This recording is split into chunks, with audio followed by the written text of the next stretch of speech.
Ha dicho usted que jura decir la verdad. Sí. Vale. Sí, sí. Conteste, por favor, a las preguntas de la Sí. acusación popular. Sí, con la venia de la excelentísima sala. Buenas tardes, señor Montoro. ¿Recuerda usted un informe de 27 de abril del 2018 que presentó ante el excelentísimo señor instructor en esta causa? Sí, claro. Este es el informe que me acompaña, tengo en la mano. Bien, en ese informe se habla de que se estableció un sistema finalista de control de pagos certificados. Yo quería preguntarle si, porque no lo dice en el informe, al menos yo no lo he encontrado, si del total importe asignado en el año 2017 como fondos a Cataluña procedentes del Estado, el 100% o parte de esos fondos se sometió a ese sistema finalista de control de pagos certificados.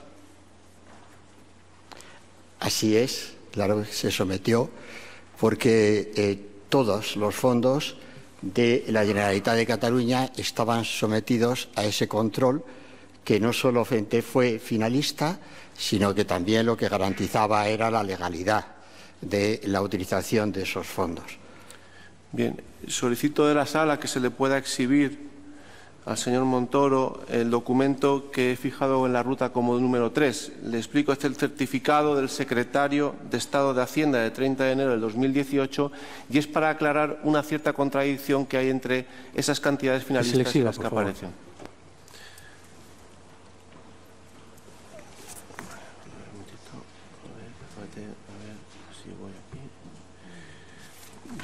Sí, ¿ve usted ahí un cuadro? Sí. Bien, el total de fondos que aparecen asignados a Cataluña en el año 2017 es de 28.534 millones. Sin embargo, de esa cantidad, como cantidades finalistas, según el cuadro, solamente aparecen 2.060 millones. Esto quiere decir, le pregunto, si el resto, 26.474 millones, no estaba sujeto a este sistema finalista de control de pagos certificados o simplemente es una definición o una denominación para el cuadro económico. No, eso está claro que todo el conjunto de fondos estaba sujeto y estaba controlado de acuerdo con sus fines. Eso es así. Hay que tener en cuenta que a partir de septiembre del año 17 implantamos para la Generalitat de Cataluña un sistema que no se había utilizado nunca en España, que lo que implicaba era un control absoluto de todos los pagos, de todos los créditos utilizados por el sistema presupuestario de la Generalitat de Cataluña y, por tanto, eso quiere decir que, en definitiva, todos los fondos estaban controlados.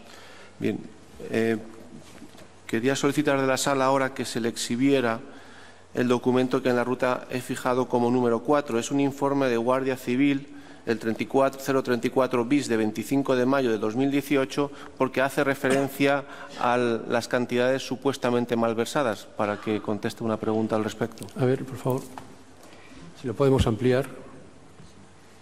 A ver si lo encuentro yo aquí. Vale.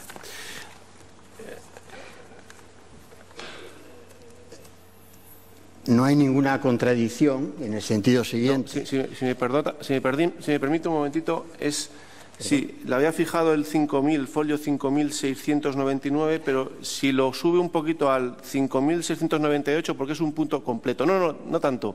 A partir del 5.3, eso es, comparte del folio 5.699, comparte, porque continúa el párrafo, si puede ser un poco. Es que es para que se entienda completamente el párrafo. Un poquito más, por favor, si puede ser. Bien, ahí. En esa conclusión, en el punto 5.3 que estamos viendo, se concluye por la Guardia Civil que la Generalidad abonó la cantidad de 1.605.039 euros como pagos que se hicieron desde la Generalidad a organización, promoción y celebración del referéndum. Yo quiero preguntarle, señor Montoro, si esa cantidad coincide con la información que usted tiene procedente de los técnicos de Hacienda que se destinó o se desvió a los fines que indica este informe. Sí, debo aclarar que estos informes, tanto el de la Guardia Civil como los informes y las investigaciones de las fiscalías, de la Fiscalía General del Estado, de la Fiscalía del Supremo, de la Fiscalía del Tribunal de Cuentas, todos esos informes han contado con el asesoramiento de personal del Ministerio de Hacienda y Función Pública, asesoramiento de personal muy cualificado que se constituyó un equipo humano para asesorar la realización de esas investigaciones, insisto, investigaciones policiales, investigaciones judiciales. Lo que debemos entender es que una cosa es el control presupuestario y contable y otra cosa son las investigaciones que se llevan adelante pues, en tribunales, en fiscalía, etcétera. Esto ocurre con todo tipo de investigaciones administrativas.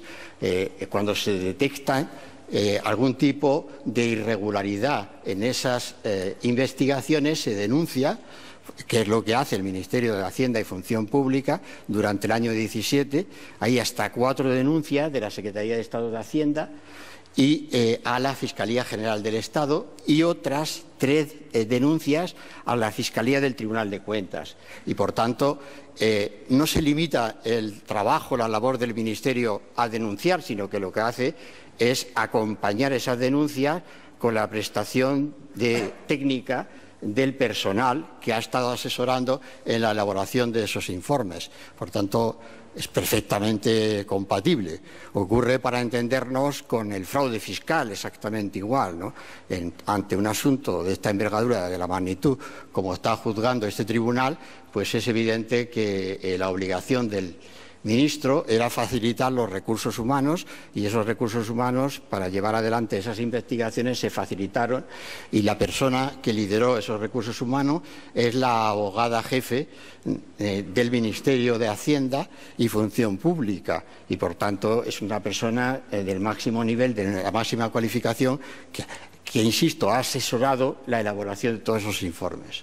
Bien, no hay más preguntas. Muchas gracias. Muchísimas gracias, señor letrado. ¿El Ministerio Fiscal tiene alguna pregunta, por favor? Con la venia. Señor Montoro, usted era ministro de Hacienda y, por lo tanto, presidente del Consejo de Política Fiscal y Financiera. De ese Consejo de Política Fiscal y Financiera formaba parte también el señor Junqueras, en su condición ¿de qué? De consejero de Economía de la Generalitat. El señor Junqueras asistió durante los años 2006 y 2017, ¿asistió con regularidad a las sesiones de ese Consejo? ¿Lo recuerda? Sí, no siempre. Sí que yo promovía esa presencia y en ese sentido alguna vez fue sustituido también por el consejero, entiendo, de Justicia, creo recordar, en alguna de esas sesiones. Pero mi interés político es que estuviera presente la Generalitat en esos consejos. Sí, pero la verdad es que la coincidencia con su calendario parlamentario justificaba algunas ausencias. ¿Usted recuerda haberse reunido con el señor Junqueras a mediados del año 2017? ¿Perdón? ¿Usted, si recuerda haber estado reunido con el señor Junqueras a mediados del 2017. ¿Recuerda alguna reunión con él? Sí. ¿Dónde? Bueno, estuve reunido a comienzo de 16 en el Ministerio, que vino a visitarme, y a renglón seguido estuve también reunido con él en la sede de Fomento del Trabajo en Barcelona y también he estado reunido con él con la vicepresidenta del Gobierno de España, con Soraya Sáenz de Santamaría, también han tenido una reunión conjunta. Por lo menos esas 3 son las que recuerdo. ¿Usted recuerda si a mediados de julio del 2017 se tomó alguna decisión de controlar de forma más intensa las cuentas de la Generalitat con la finalidad de establecer un sistema de reporte mucho más semanal? Antes era algo mensual. ¿Se recuerda? No, claro. No es que lo recuerde, es que fui el responsable de promoverlo en el Gobierno.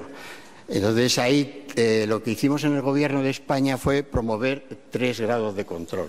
El primero fue en noviembre del 15, antes de que se constituyera el Gobierno de la Generalitat de entonces, pero como resultado de las elecciones, ese fue un control de legalidad, para entendernos. Un control en el que se obligaba a la Generalitat a informar sobre la ejecución de todo su presupuesto y, por tanto, era un control que excedía lo que iba a ser la utilización de los recursos del Fondo de Liquidez Autonómica. Ese control está vigente desde, insisto, noviembre del año 15, antes de que se formara ese gobierno.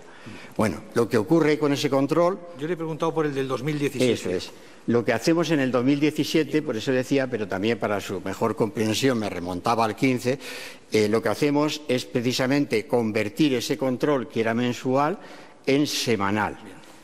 Y eso lo hacemos en el mes de julio ante los anuncios de que por parte de la Generalitat se va a convocar un referéndum y ante los anuncios insistentes que, por tanto, pues ahí se puede incurrir en una manifiesta ilegalidad y ante la posibilidad de que se hubiera utilizado en parte al menos la partida presupuestaria dedicada a eventos electorales en el presupuesto de la Generalitat. Y esto es lo que hizo que lo que hicimos fue aumentar el control y obligar a que la Generalitat nos remitiera esa información semanalmente. ¿Le consta o recuerda usted si a mediados de septiembre el señor Junqueras le envía una carta a usted como ministro de Hacienda en la que se desentiende de enviar cualquier información? Sí, claro. No es que lo recuerdes, que otra vez insisto. No, sí, entiendo el argumento, pero precisamente lo que hace el Gobierno como reacción al 6-7 de septiembre, a las medidas que toma el Parlamento de la Comunidad Autónoma de Cataluña, y como reacción a la carta que me envía entonces el vicepresidente Junqueras, es no contestar a esa carta. Contestamos con una nueva iniciativa. ¿En qué consistió esa nueva iniciativa? Esa iniciativa en un control... era otro acuerdo de la Comisión Delegada de Asuntos Económicos. Exacto. Amparándonos en la Ley de Estabilidad Presupuestaria y Sostenibilidad Financiera y abrigando esa decisión en la Comisión Delegada del Gobierno para Asuntos Económicos, que es la potestad que da la ley.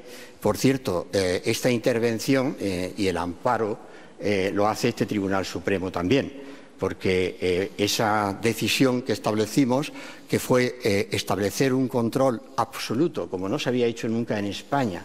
Bueno, ya no se había hecho el del 15 tampoco, pero nunca se había hecho una intervención de un control de pagos hasta el punto de que sustituimos a la propia Administración Autonómica, de manera que los proveedores eran pagados por la Administración General del Estado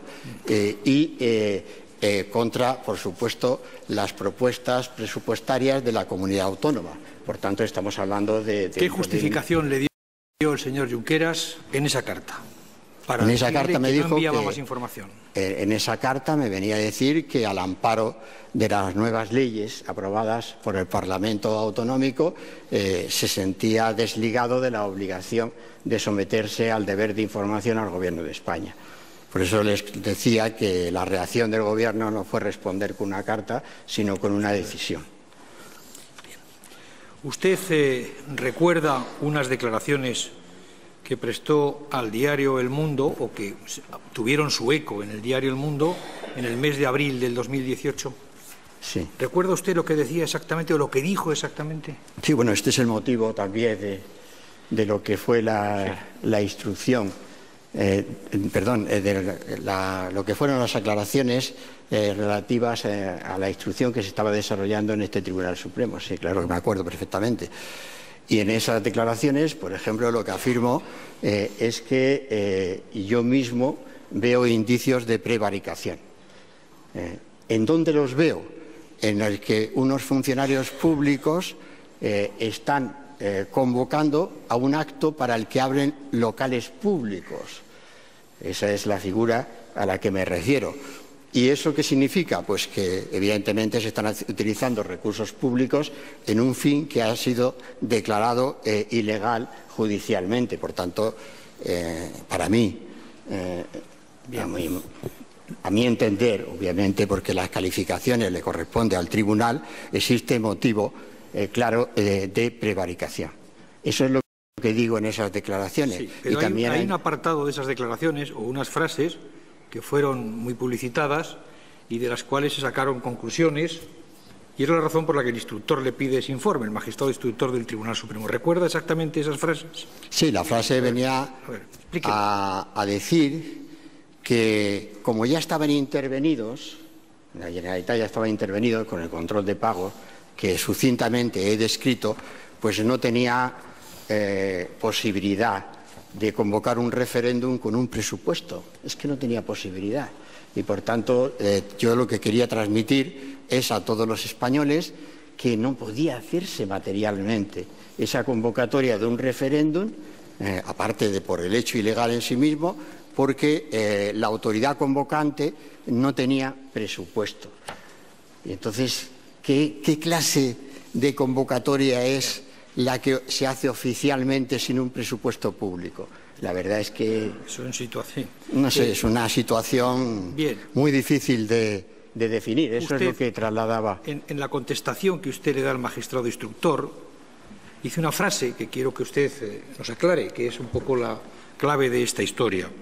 Dice: yo no sé con qué dinero se pagaron esas urnas de los chinos del 1 de octubre ni la manutención de Puigdemont, pero sé que no con dinero público. Se refiere usted a las urnas y a la manutención.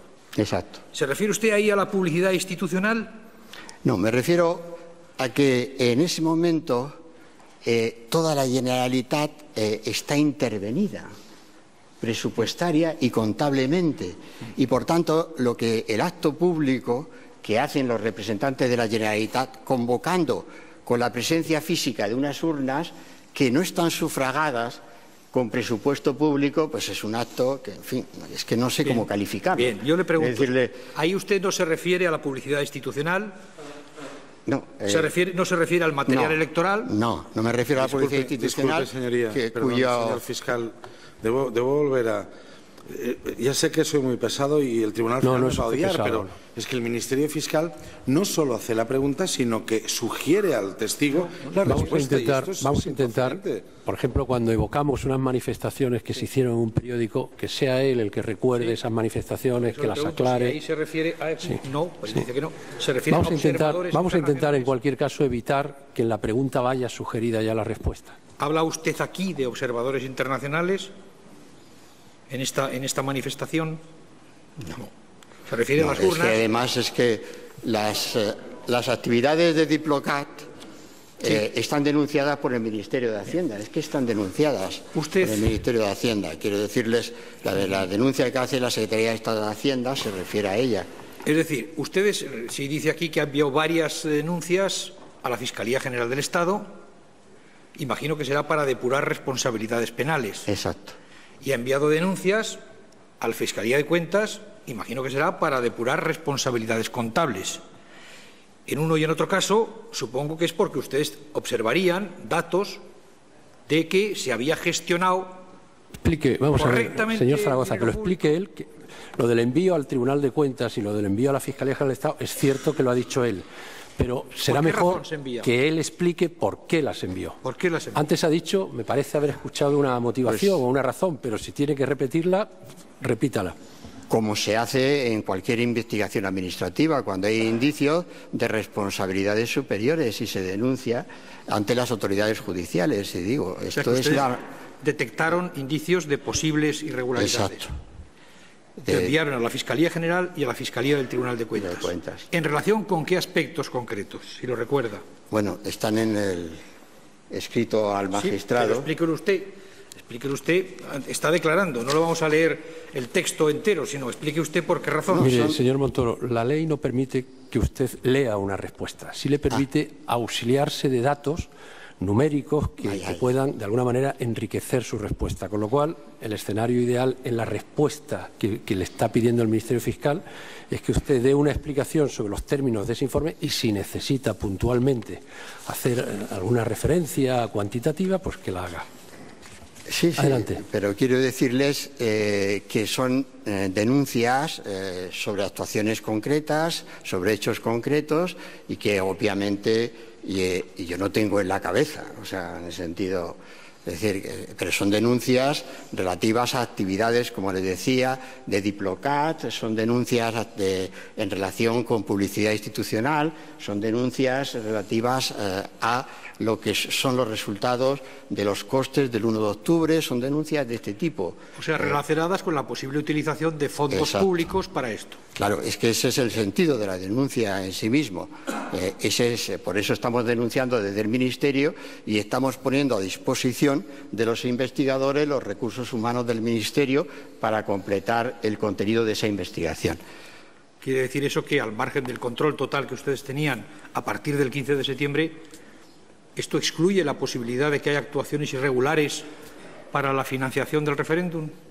¿O engañosas o fraudulentas? No, o sea, no lo podemos nunca excluir, por razón de que realmente un análisis contable y presupuestario siempre puede resultar defraudado. Y a eso siempre puede estar engañoso, ¿no?, en algún aspecto, en alguna vertiente, y para eso están las investigaciones de tipo policial y las investigaciones de orden judicial. Y eso es lo que hacemos desde la Administración. Y a ese objetivo responden las denuncias que ustedes hacen desde la Secretaría de Estado de Hacienda, eso a los diferentes organismos competentes. Y también lo hacemos instando la presencia en estos procesos de la Abogacía del Estado, que no es menor, porque eso, que es algo que yo también, como ministro de Hacienda y Función Pública, me preocupo de que no esté presente en unas investigaciones judiciales tan importantes la Abogacía del Estado. Y si me preocupa es porque temo por el patrimonio público. Y ese es el sentido. Y, por tanto, estamos apoyando también al Juzgado de Instrucción número 13, con la presencia de Barcelona, con la presencia de la Abogacía del Estado. Entonces, yo decía, todos esos son los indicios que nos llevan a promover estas investigaciones. Esos envíos de información.